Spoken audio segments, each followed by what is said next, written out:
जय हिंद दोस्तों, कैसे हैं आप सभी लोग। आपका जो क्लास चल रहा था संविधान का चल रहा था और संविधान में हमने उपराष्ट्रपति तक पढ़ा दिया था आपको। और आज मैंने बताया था कि आपका जो सेशन होगा दोस्तों वो क्या होगा, एक नया होगा। और नया में क्या होगा, मंत्रिमंडल में हम लोग क्या पढ़े थे, यानी कि संविधान। और संविधान में जो हमारा टॉपिक था दोस्तों, संविधान यानी कॉन्स्टिट्यूशन। कॉन्स्टिट्यूशंस में हमारा जो देख रहे थे दोस्तों, आज हम पढ़ेंगे प्रधानमंत्री। क्या पढ़ेंगे? प्रधानमंत्री के बारे में पढ़ेंगे। और प्रधानमंत्री यानी कि प्राइम मिनिस्टर के बारे में पढ़ेंगे आज। प्राइम मिनिस्टर, देखो लो दोस्तों, आवाज तो क्लियर है ना। देखो आज प्राइम मिनिस्टर के बारे में पढ़ेंगे और उपराष्ट्रपति और राष्ट्रपति के बारे में हमने पढ़ लिया, प्राइम मिनिस्टर के बारे में पढ़ेंगे। तो जो हमारा अनुच्छेद क्या है, ध्यान देखना, अनुच्छेद 74। अनुच्छेद 74 में कहता है कि जो अनुच्छेद 74 है आपकी, इसमें प्रधानमंत्री का क्या किया गया, वर्णन किया गया है। और वर्णन किया गया है तो प्रधानमंत्री को इसमें हम क्या करेंगे, आपका देखेंगे, यानी कि कौन होता है। तो संविधान के अनुच्छेद में देखना ध्यान से, आपको ये बात ध्यान देना है कि जो संविधान के अनुच्छेद 74 में मंत्री परिषद का प्रधानमंत्री मंत्री होगा। अगर आपसे पूछता है, ध्यान समझना मेरी बात को, कि जो अनुच्छेद 74 इसमें कहा गया कि जो मंत्री परिषद का प्रधानमंत्री होगा, जिसमें पर पीएम का अगर आपसे पूछे कि पीएम का उल्लेख किस अनुच्छेद में है, तो पीएम का उल्लेख किसमें है, आपका अनुच्छेद 74 में है। देखो आप ध्यान से देखना कि जो मंत्री परिषद में जो आपका पीएम होता है, पीएम यानी प्राइम मिनिस्टर, सत्ताधारी सत्ताधारी या कह सकते हैं बहुमत का नेता होता है। ये नेता बनता है, जिसको बहुमत मिलेगा वही क्या बनेगा, पीएम बनेगा। जिसकी सत्ता ज्यादा यानी ज्यादा बहुमत लेकर आएगी, सीटें ज्यादा लेकर आएंगी दोस्तों, वही क्या बनेगा, पीएम बनेगा। देखो जो राष्ट्रपति होता है, राष्ट्रपति राज्य का प्रमुख होता है। ध्यान से देखना, राज्य का प्रमुख होता है। जो राष्ट्रपति होता है वो राज्य का प्रमुख होता है, लेकिन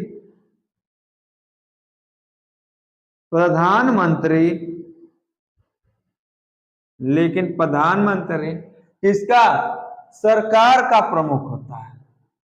देखना, सरकार का प्रमुख होता है, इसका कहने का मतलब क्या हुआ, कहने का मतलब इसका ये हुआ कि जो, ध्यान देखना, कहने का मतलब नाम मात्र से राष्ट्रपति में शक्ति निहित होती है,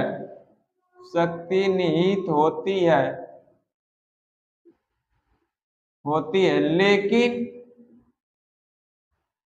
इसका उपयोग नाम मात्र शक्ति राष्ट्रपति में निहित होती है, लेकिन इसका वास्तविक उपयोग यानी किसका, मंत्रिपरिषद का वास्तविक शक्ति प्रधानमंत्री में निहित होती है।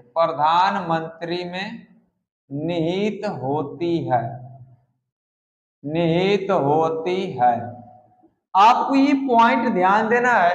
अगर आपसे पूछेगा कोई दोस्तों कि प्रधानमंत्री का वर्णन अनुच्छेद किस में है, तो अनुच्छेद 74 में है। अगर आपसे पूछ दिया पीएम का उल्लेख किस अनुच्छेद में है, 74 में है। और देखिए पीएम बनने का जो अधिकार है किसको प्राप्त होता है, तो जो बहुमत सत्ता का अधिकारी होता है दोस्तों उसे ही क्या बनाया जाता है, पीएम बनाया जाता है। फिर राष्ट्रपति राज्य का प्रमुख होता है, ध्यान रखना राष्ट्रपति जो होता है राज्य का प्रमुख होता है, लेकिन प्रधानमंत्री सरकार का प्रमुख होता है। मतलब यहाँ पर जो भी कार्य होगा ये जब तक प्रधानमंत्री के ही आदेशों से होगा। ऐसा नहीं है कि क्या करेंगे आप, तो ये बात समझ में आ रही है। यानी कहने को तो राष्ट्रपति क्या होता है कि सारी शक्तियां किसमें निहित होती हैं, राष्ट्रपति में, लेकिन जो हमारा प्रधानमंत्री होता है मुख्य रूप से शक्तियां उसमें निहित होती हैं, वास्तविक रूप से शक्तियां निहित हैं, लेकिन एक कठपुतली की तरह हमारा राष्ट्रपति यूज किया जाता है। ये बात समझ में दोस्तों। चलो इसे आप लोग क्या करो, समझ गए, समझे तो बात आगे बढ़े हम, यानी कि समझ रहे हैं ना। यहाँ पर अगर आपसे मैं पूछ दूं यहीं पर कि दोस्तों कि होता क्या है, अनुच्छेद 75 जो आता है, अनुच्छेद 75, अनुच्छेद 75, तो जो पीएम है इसका नियुक्ति कौन करता है, प्रधानमंत्री की नियुक्ति, प्रधानमंत्री की नियुक्ति राष्ट्रपति द्वारा की जाती है, राष्ट्रपति द्वारा की जाती है। अगर आपसे पूछेगा कि राष्ट्रपति की नियुक्ति कौन करता है, तो राष्ट्रपति की नियुक्ति कौन करता है, अरे सॉरी, प्रधानमंत्री की नियुक्ति कौन करता है, राष्ट्रपति करता है। और मंत्रिमंडल के यानी कि मंत्रिपरिषद के जो सदस्य होते हैं, मंत्रिपरिषद के सदस्यों की नियुक्ति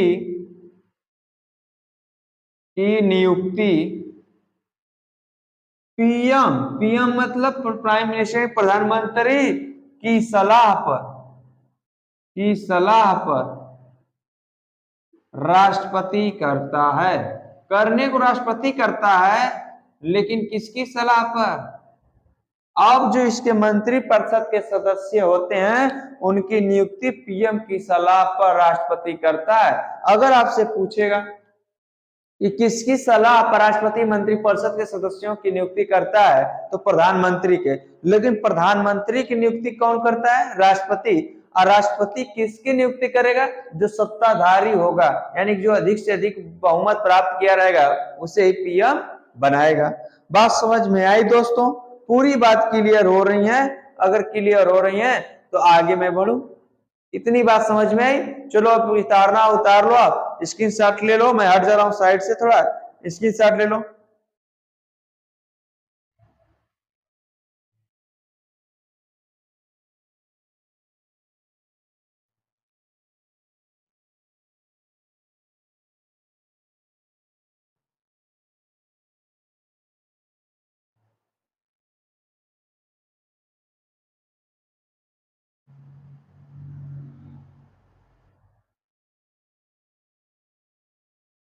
बात पूरी समझ में आ गई। देखिए इतनी बात समझ गए, चलिए देखते हैं आगे। चलो देखो ये वाला पॉइंट, ये देखो पूरी बात समझ में आ गई। चलिए मैं इसको हटाता हूं थोड़ा सा, और यहाँ पर देखिए थोड़ा सा एकदम अभी बताता हूं आपको। इतनी पॉइंट समझ गए, देखिएगा ध्यान से। जो प्रधानमंत्री होता है दोस्तों, प्रधानमंत्री, प्रधानमंत्री मंत्रिपरिषद, मंत्रिपरिषद के सदस्यों की बैठक की अध्यक्षता करता है। अगर आपसे पूछता है कि मंत्रिपरिषद की जो बैठक होती है उसकी अध्यक्षता कौन करता है, तो प्रधानमंत्री करता है। जो प्रधानमंत्री होता है संयुक्त बैठक यानी संयुक्त अधिवेशन के लिए, संयुक्त अधिवेशन के लिए राष्ट्रपति को कहता है। किसको कहता है, राष्ट्रपति को कहता है। कौन, प्रधानमंत्री। इतनी पॉइंट आपको क्या करना है दोस्तों, पूरी पॉइंट इसको क्लियर करते जाना है। एक भी आप क्या करेंगे यहां से वहां पर गलत नहीं होना चाहिए। अगर आपसे पूछे कि अध्यक्ष की बैठका करता है तो उसके निर्णयों को कौन लेता है? तो प्रधानमंत्री लेता है। ये बात आपको क्या करना है, पूरी एकदम तरीके से समझना है। अगर आपसे पूछे कि अगर कोई नियम बनाना चाहता है तो जो अनुच्छेद देखो 78 होता है, अनुच्छेद 78, ध्यान रखना, जो अनुच्छेद 78 होता है दोस्तों, अनुच्छेद 78 में प्रधानमंत्री प्रधानमंत्री संविधान से संबंधित संविधान से संबंधित कानून या यात्रा विवरण करने से पहले पहले राष्ट्रपति से सलाह लेगा। यानी कि अनुच्छेद 78 जो है इसमें प्रधानमंत्री क्या है, बाधित है। अर्थात अनुच्छेद 78 कहता है कि अगर क्या करता है, कानून संबंधी विवाद हो, चाहे वो कहीं यात्रा विवरण करने गया हो या तो कोई कानून बना रहा हो, तो उसे राष्ट्रपति की सलाह लेना अवश्य जरूरी है। ये बात क्या करना है, आपको पूरे तरीके से इस पॉइंट को समझना होगा दोस्तों। अगर आपसे कह दे कि नहीं कि कानून के नियम के तहत किसको किसको करना होता है, तो ये पॉइंट आपको याद रखना है कि वो निर्णयों की सूचना, यानी कुछ भी करने से पहले उसकी सूचना राष्ट्रपति को उसे देनी होगी। ये बात आपको हमेशा याद रखना होगा। अगर मैं पूछ दूं दोस्तों, अगर मेरे दिमाग में, चाहे आपके दिमाग में होगा कि देखना, प्रधानमंत्री की सलाह से प्रधानमंत्री की सलाह से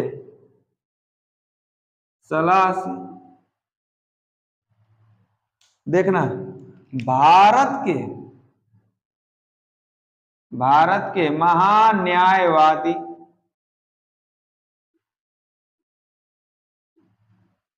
महालेखा नियंत्रक, चाहे नियंत्रक महालेखा कह सकते हैं, नियंत्रक महालेखा परीक्षक जिसे बोलते हैं, लोकसभा अध्यक्ष लोकसभा अध्यक्ष ध्यान देना कि मेरा कहने का उद्देश्य क्या है दोस्तों। लोकसभा अध्यक्ष जो होते हैं उनकी पूरी कंडीशन को क्या करनी है, यहां पर हमें समझना है कि आपको कैसे क्या करना है। लोकसभा लोकसभा के सदस्य, लोकसभा के अध्यक्ष नहीं, लोकसभा के सदस्य, निर्वाचन आयुक्त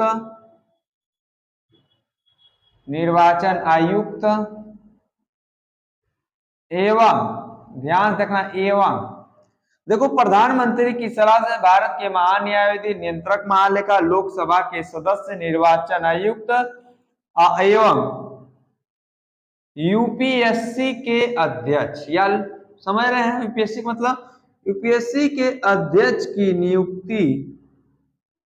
नियुक्ति कौन करता है? राष्ट्रपति करता है। कौन करता है दोस्तों? राष्ट्रपति करता है। चलो इतना आप लोग स्क्रीनशॉट ले लो, तुरंत मैं साइड हट जा रहा हूं।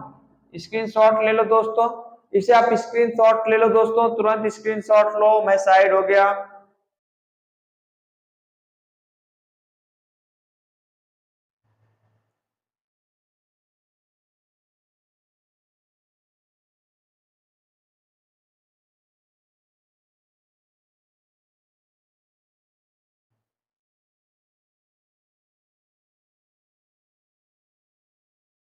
ले लिया आप लोग? चलिए ले लिए होंगे आप लोग, चलिए आगे देखते हैं।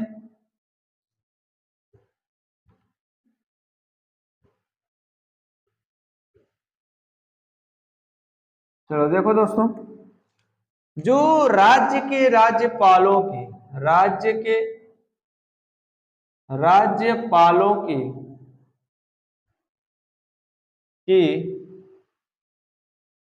नियुक्ति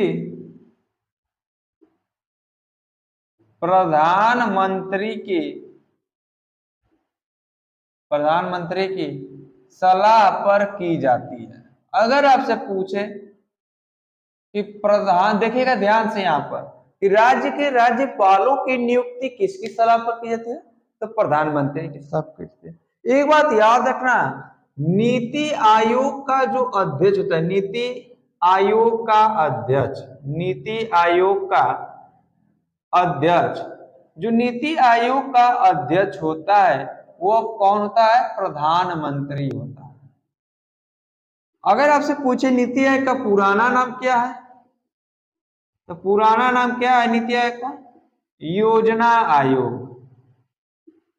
क्या था, योजना आयोग। अगर आपसे पूछता है कि नीति आयोग के बाद अगर नीति आयोग का अध्यक्ष पूछे तो कौन, प्रधानमंत्री, अब पुराना नाम क्या है इसका, तो आप क्या बताएंगे, आपको ये बात याद रखना है कि इसका पुराना नाम योजना आयोग है। क्या है, योजना आयोग है। और आपसे जैसे में भारत रत्न हो गया, ध्यान से देखना, जैसे में हमारा भारत रत्न हो गया, भारत रत्न, पद्म श्री हो गया, और पद्म श्री हो गया, और क्या है उसमें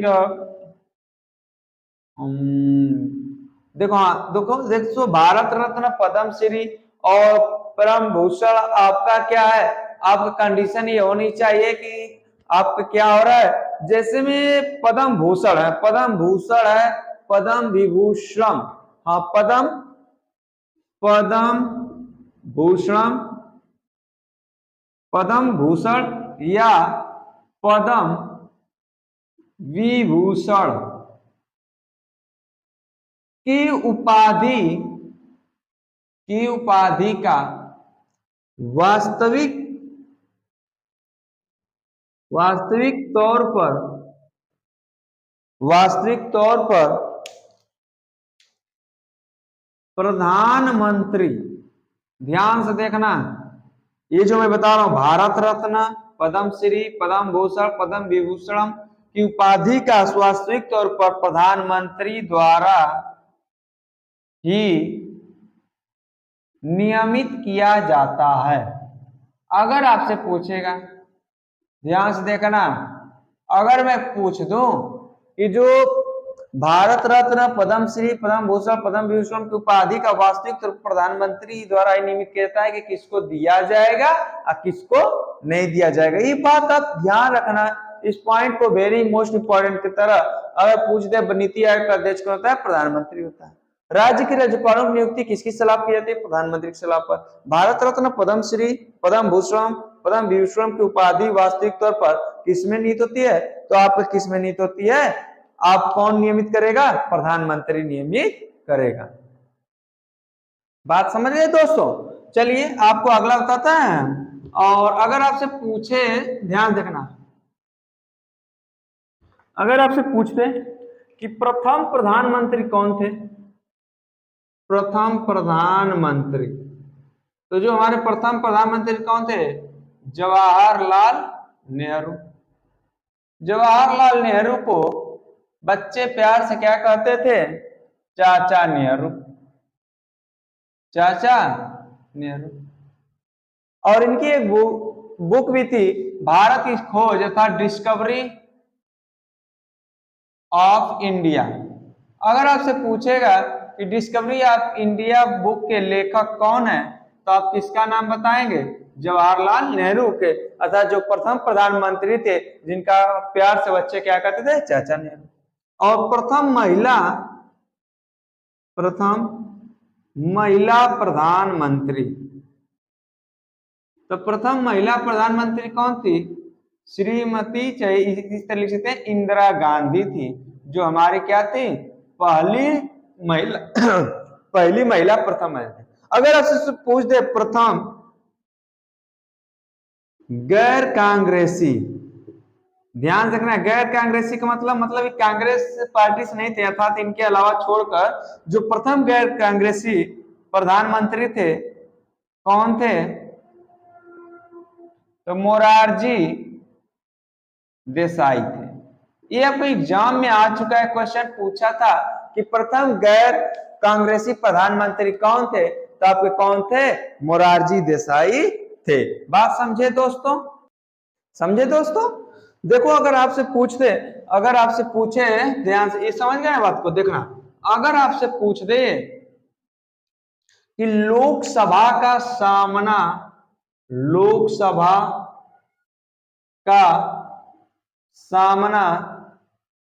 न करने वाले प्रधानमंत्री, जो लोकसभा का मतलब यह है कि उसमें ना आपका कि सामना न करने वाले प्रधानमंत्री की ज्यादा दिन टिके नहीं, तो जो हमारे चौधरी चरण सिंह थे, यानी कौन थे, चौधरी चरण सिंह। आपका एग्जाम में ये आ चुका है कि आपका जो लोकसभा का सामना न करने वाले प्रधानमंत्री कौन थे, तो चौधरी चरण सिंह, यानी चौधरी चरण सिंह थे जो क्या थे, आपके लोकसभा का सामना न कर पाए थे। फिर आप कहता है कि अविश्वास प्रस्ताव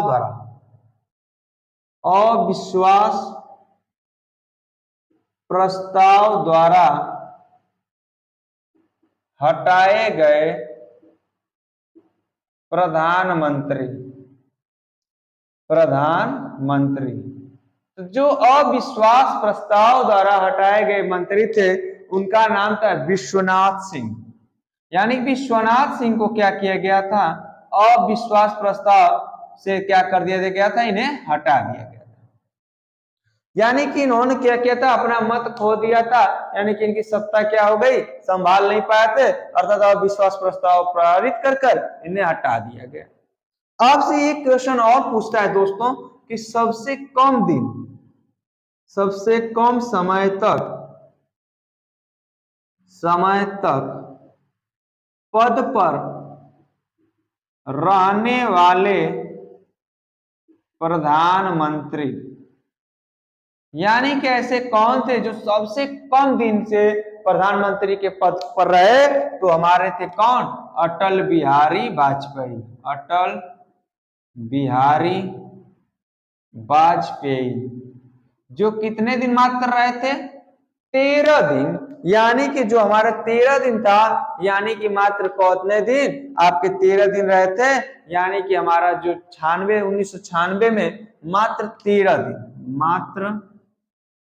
13 दिन, यानी कि 1996 से 1996 में ही, यानी कि मात्र 13 दिन हमारे सबसे कम समय तक रहने वाले प्रधानमंत्री कौन थे, अटल बिहारी वाजपेयी थे। बात समझ में आई दोस्तों, चलो स्क्रीनशॉट ले लो। मान लीजिए आपका अगर कम का याद है तो कभी कोई अधिक का भी पूछ देता है, तो सबसे लंबा प्रधानमंत्री रहने वाले, सबसे लंबे समय तक प्रधानमंत्री पद पर रहे, प्रधानमंत्री कौन रहे, जवाहरलाल नेहरू। कौन रहे, जवाहरलाल नेहरू। तो आप जानते हैं जो जवाहरलाल नेहरू थे लगभग आपका 1947 से लेकर 64 तक रहे, यानी जो 1947 से लेकर 1964 तक रहे, तो कौन रहे, जवाहरलाल नेहरू रहे। बात समझ में आई दोस्तों, इतनी बात समझ में आई।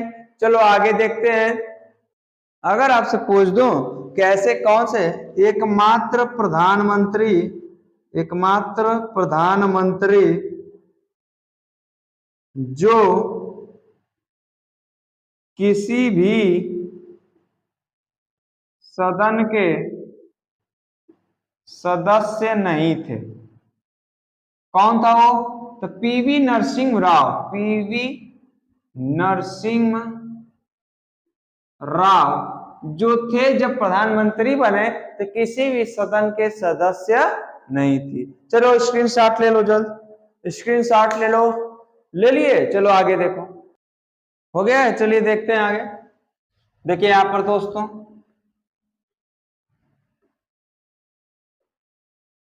देखो जो गुलजारी लाल नंदा थे, कौन, गुलजारी लाल नंदा, ऐसे प्रधानमंत्री थे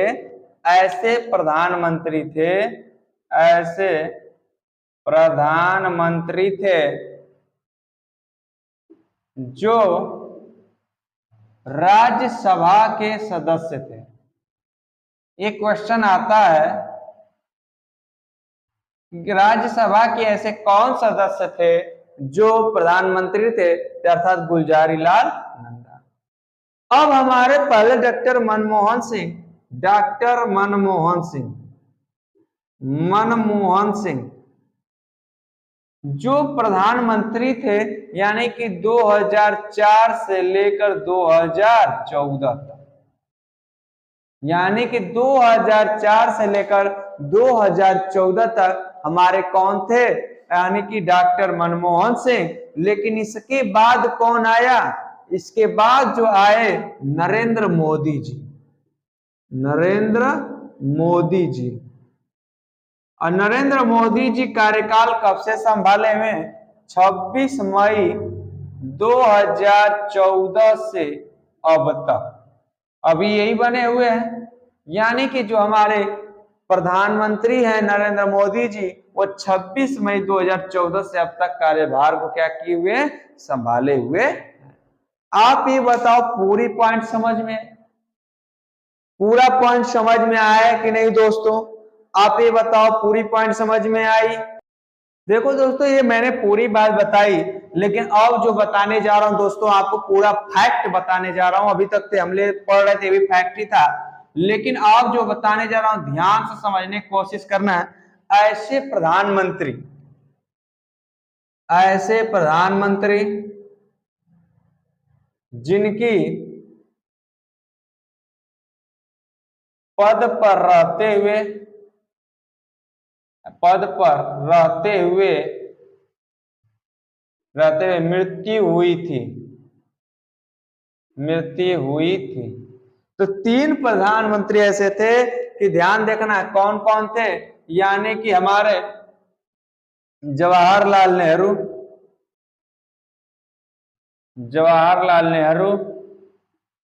लाल बहादुर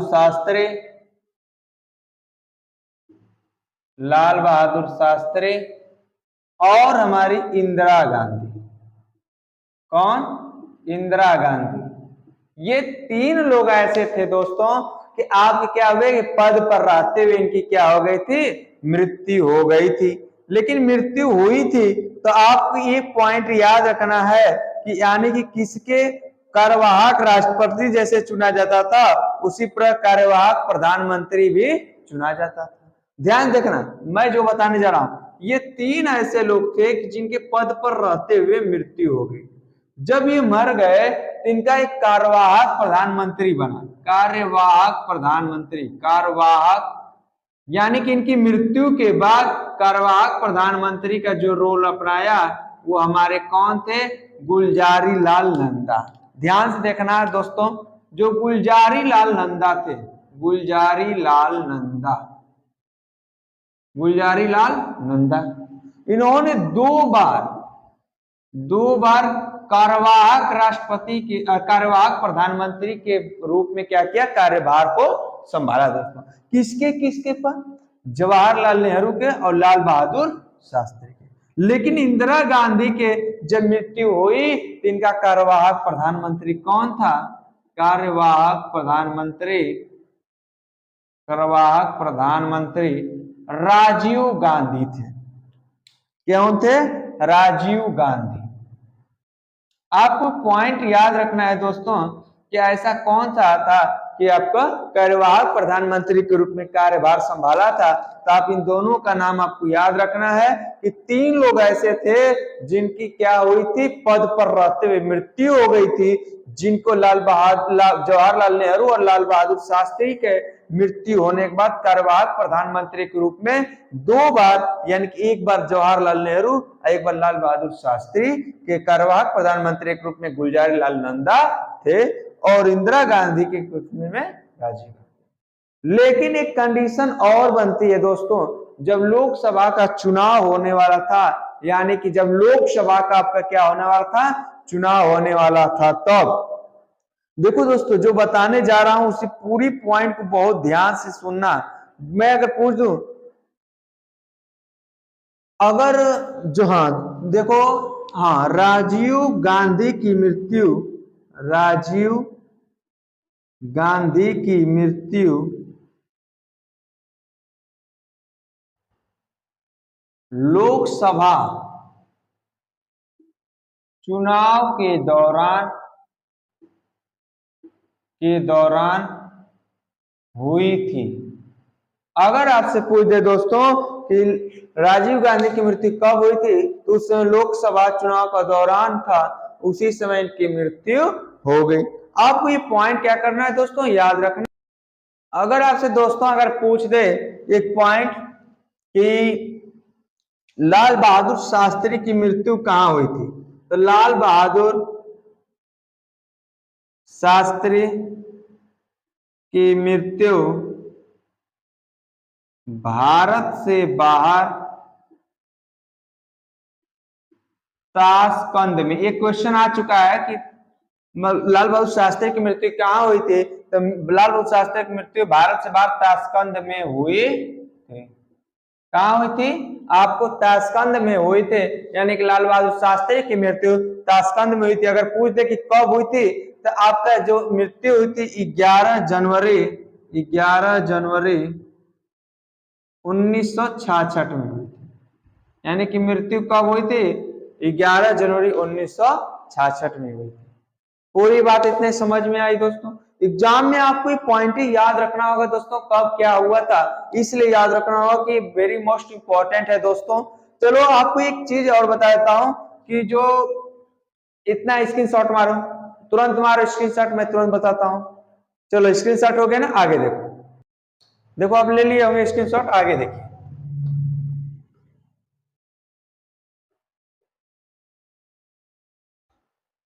ऐसे प्रधानमंत्री जो अपने पद से प्रथम बार इस्तीफा दिया या त्याग पत्र दिया,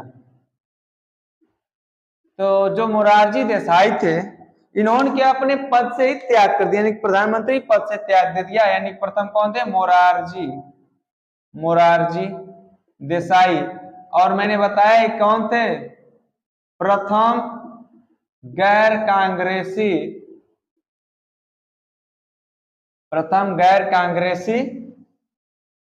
प्रधानमंत्री। अगर आपसे पूछेगा सबसे कम उम्र के पीएम कौन थे, तो सबसे कम उम्र के जो पीएम थे राजीव गांधी थे। कौन थे, राजीव गांधी। और सबसे अधिक उम्र के अगर पूछ दे तब पीएम कौन थे, सबसे अधिक उम्र के पीएम जो थे मोरारजी देसाई। अगर आपसे पूछे दोस्तों कि सबसे कम उम्र के कौन थे, तो सबसे कम उम्र के राजीव गांधी थे, और सबसे अधिक कौन थे, मोरारजी देसाई थे। आपको ये पॉइंट याद रखना है, ध्यान से देखना। जो एक ऐसे चौधरी चरण सिंह ऐसे प्राइम मिनिस्टर थे, ऐसे प्रधानमंत्री मंत्री थे जो संसद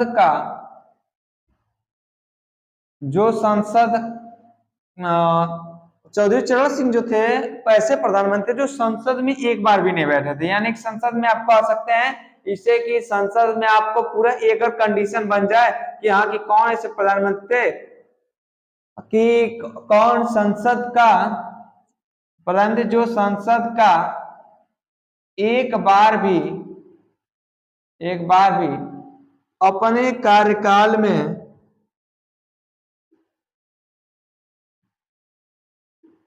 सामना नहीं किया।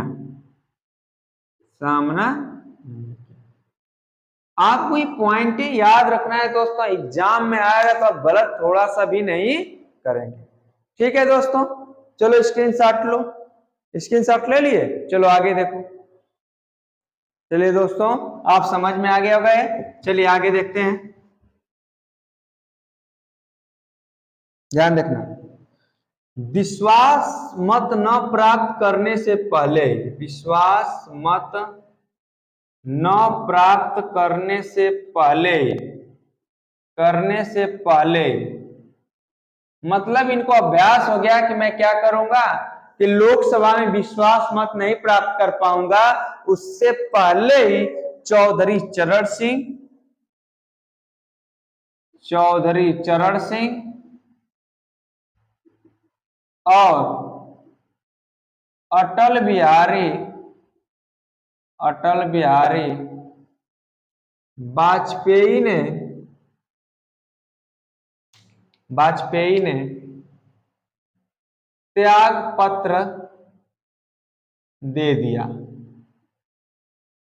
पीएम पद से त्याग पत्र दे दिया। इनको ये पता चल गया जब इनके खिलाफ क्या हुआ, लोकसभा में अविश्वास मत प्राप्त आने वाला था, तो इनको अभ्यास हो गया कि क्या हो कि हम विश्वास प्राप्त नहीं कर पाएंगे, अर्थात अविश्वास प्राप्त द्वारा हटाए जाएंगे। तो इस बेइज्जती को सहने से पहले ही चौधरी चरण सिंह और अटल बिहारी वाजपेयी ने क्या कर दिया, त्याग पत्र दे दिया। और दो ऐसे थे, अभी मैंने जस्ट बताया था कि अविश्वास प्रस्ताव द्वारा हटाए गए पीएम कौन थे। देखो जो हमारे अभी मैंने बताया कि विश्वनाथ सिंह थे, विश्वनाथ सिंह, और एक थे देवगौड़ा। देवगौड़ा का जो पूरा नाम था दोस्तों, देवगौड़ा का अगर आप पूरा नाम देखेंगे तो एच.डी. देवगौड़ा थे। एच.डी. चलो लिख लो, एच.डी. देवगौड़ा, एच.डी. देवगौड़ा। जो ये क्या हुआ, विश्वास मत पद द्वारा क्या कर दिए गए, हटा गए। अगर पूछ दे कि सर्वप्रथम लोकसभा में अविश्वास प्रस्ताव किसके खिलाफ लाया गया, ध्यान देना, जो सर्वप्रथम लोकसभा में अविश्वास प्रस्ताव लाया गया था वो हमारे जवाहरलाल नेहरू थे। जवाहरलाल नेहरू कौन थे दोस्तों, जवाहरलाल नेहरू थे। चलो स्क्रीनशॉट लेना हो तो ले लो आप लोग, और आपको सब बता दिया, मुझे लग नहीं रहा है कि कुछ छूटा होगा आपका। और चलो एक लास्ट क्वेश्चन आपके सामने रख देता हूं, और इसके बाद तो मुझे नहीं लगता है कुछ भी आपका छूटा होगा।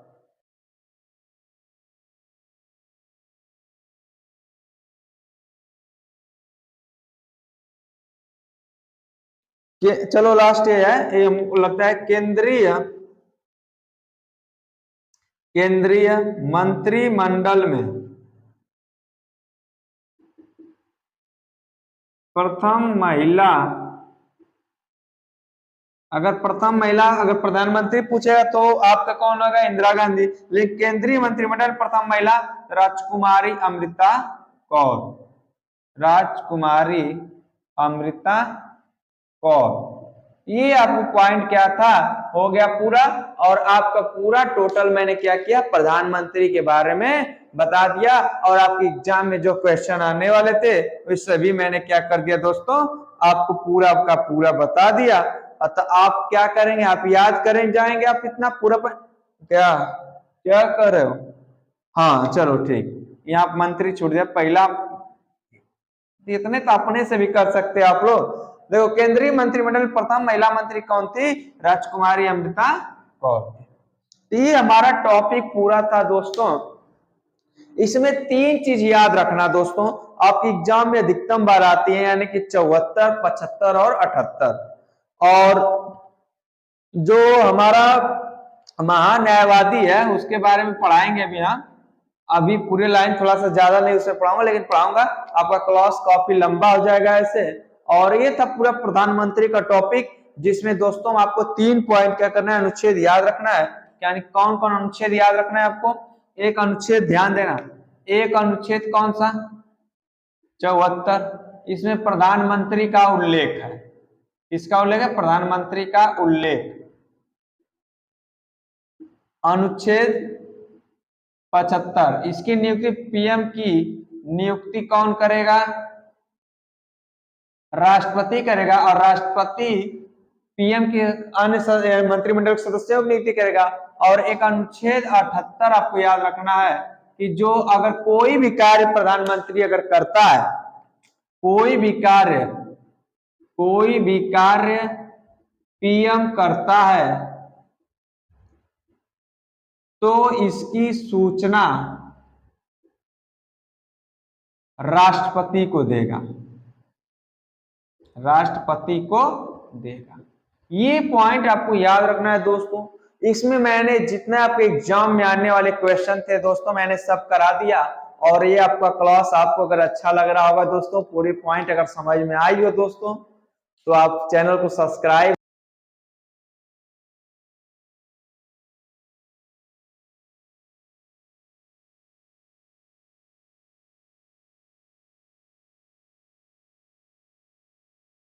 देखो दोस्तों, आवाज चली गई थी क्या मेरी? चलो आपको मैंने सब बता दिया, रिपीट करता हूं।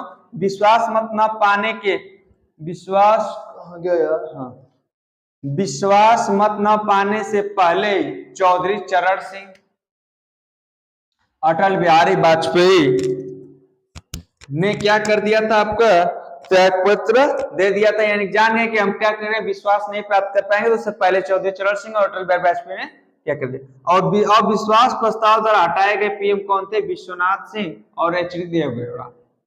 और सर्वप्रथम लोकसभा में अविश्वास प्रस्ताव किसके द्वारा लाया गया था? किसके विरुद्ध लाया गया? तो जवाहरलाल नेहरू के विरुद्ध लाया गया। अगर पूछ दे केंद्रीय मंत्रिमंडल प्रथम महिला मंत्री कौन थी? राजकुमारी अमृता कौर। अब मैंने बताया कि अनुच्छेद 74, 75 और 78 याद रखना है कि 74 में क्या है? प्रधानमंत्री का उल्लेख है। 75 में क्या है? पीएम की नियुक्ति राष्ट्रपति करेगा, और राष्ट्रपति पीएम की नियुक्ति से मंत्रिमंडल के अन्य सदस्यों की नियुक्ति करेगा। अनुच्छेद 78 में क्या? कोई भी कार्य अगर पीएम करता है, यानी कहीं भी आता जाता है, कोई बजट पेश करता है, तो उसकी प्रथम सूचना किसको देगा? आपको राष्ट्रपति को देगा। इतनी मैंने आपको बात पूरी बताई दोस्तों। आपका ये जो चला गया सिलेबस थोड़ा सा, उसके लिए मैं क्या किया, आपको रिपीटेशन कर दिया, और अब आगे जानते हैं आपको क्या करना है दोस्तों। ठीक है दोस्तों, जय हिंद।